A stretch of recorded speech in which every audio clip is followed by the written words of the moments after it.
Well, after his arrest, Ekrem Imamoglu's Republican People's Party, the CHP, chose him to be its candidate in the presidential election, which is currently scheduled for 2028.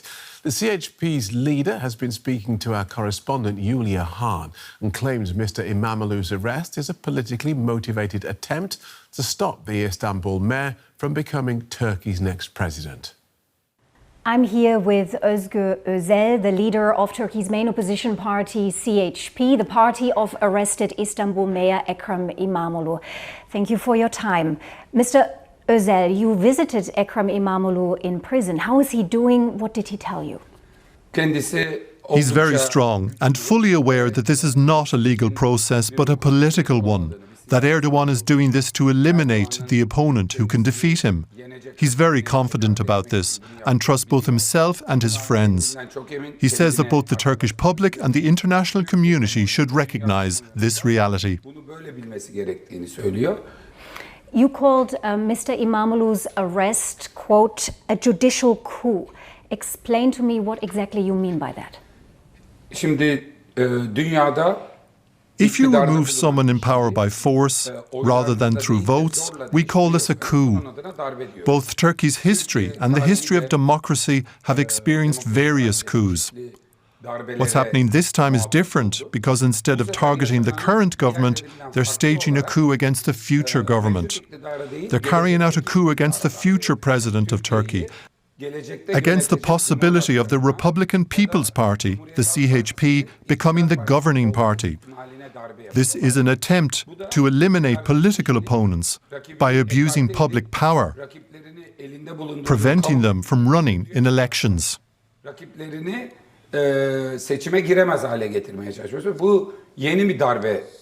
Can you say with certainty that there is no basis to the corruption accusations against Ekrem İmamoğlu?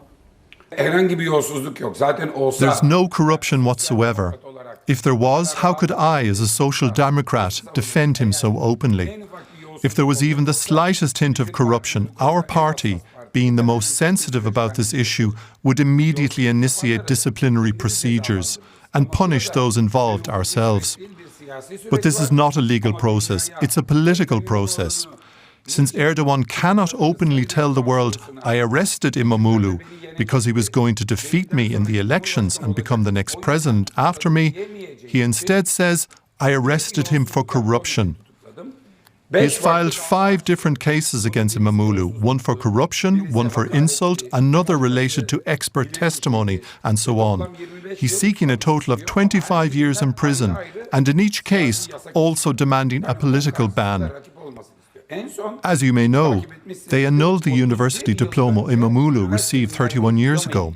Why? Because in Turkey, a university degree is required to run for president. All these things that have happened are not about seeking the truth, they're about imposing a political ban on Imamoglu. Your party has nominated Mr. İmamoğlu as its presidential candidate, but how can he run if he's in prison, and do you have a plan B?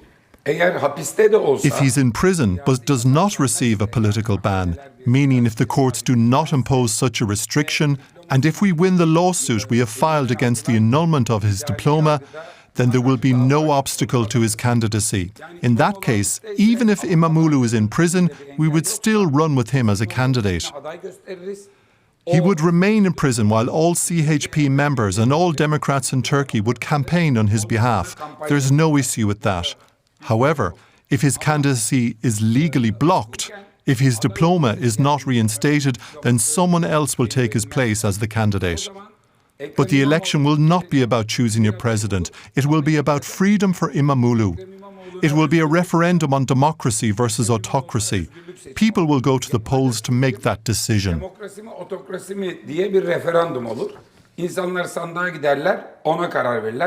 Now, the next presidential elections are officially scheduled for 2028. That's in 3 years' time. Now you're calling for the vote to be brought forward. Why and how would that help you? The decision to hold early elections can be made by Parliament. If 360 members vote for an early election, it will happen. But in reality, the people make that decision. On March 31st last year, after 47 years, we emerged as the leading party in local elections. And we told Erdogan this: the voters have shown you a yellow card. Pensioners are struggling. Minimum wage earners are struggling. You are keeping countless journalists in prison. You were holding Osman Kavala and 5 of our friends in jail over the Gezi protests. You have kept Selahattin Demirtas imprisoned for 8 years. Bring democracy back to Turkey so we can democratize together and improve people's lives. Let's not call for an early election.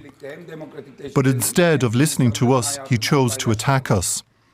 Once early elections become a fundamental demand of society, Erdogan cannot simply say, "I will hold elections on time in 2028 and expect to delay them."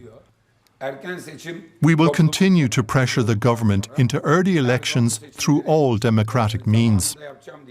If the people want it, the ballot box will come. Tüm demokratik yollarla iktidarı erken seçime zorlamaya devam edeceğiz. Halk isterse sandık gelir. Almost 2,000 people have been detained in connection with the protests within just about a week. President Erdogan has branded the demonstrations, let me quote him, as a movement of violence. Do you want people to continue to take to the streets despite all this? We had 2 choices: either stay silent and sit at home, surrendering to Erdogan's unlawful actions, or take to the streets under the belief that all forms of resistance against a coup attempt are legitimate. I chose democracy and called people to the streets, leading to a remarkable 7 days of resistance. Today, Imamoglu is being held in a cell. Meanwhile, Erdogan resides in a palace built for himself, yet he is under stress as if he were in the depths of a dungeon. That's why I see that we hold both the psychological and moral high ground. Psikolojik ve ahlaki üstünlüğün bizde olduğunu görüyorum. At the same time, I noticed a growing sense of fear, especially among young people. What do you say to people who are now afraid of persecution or arrest? This regime derives its power from fear. If it can intimidate young people to the point where they no longer take to the streets during such events, then the streets will be safe for the regime, but unsafe for the youth. That's why it's crucial for young people to break through the wall of fear. Holding them in jail, even for a single day, is unlawful, and they will be released through legal appeals. But what is most important is the determination these young people have shown throughout this process. If they succumb to fear, Erdogan will never bring democracy back to Turkey. However, if they continue their fearless stance, they will live in a much better Turkey in the future. What are your next steps and how do you want to maintain the momentum of the protest movement? From now on, we will continue with massive daytime rallies every Saturday in a major Turkish city and nighttime rallies every Wednesday in an Istanbul district. At the same time, we're launching the world's largest signature campaign to demand Imamoglu's release. Through this global signature campaign and rallies in all 81 provinces of Turkey, we will raise our demand for Imamoglu's freedom. And what does Turkey's future look like if this shift towards even more autocracy you're describing here continues? Turkey is in a transition phase from democracy to autocracy. But once again, the greatest judge, the people, will decide. The upcoming elections will be a referendum, autocracy or democracy. If the Republican People's Party wins, Turkey will embrace a democratic republic based on separation of powers, the rule of law, and a pro-European orientation. If Erdogan wins, his goal is clear, and he will continue to harm both Turkey and the world, alongside the world's other autocrats. Ozgur Ozel, chairman of the Turkish main opposition CHP, thank you very much. Thank you.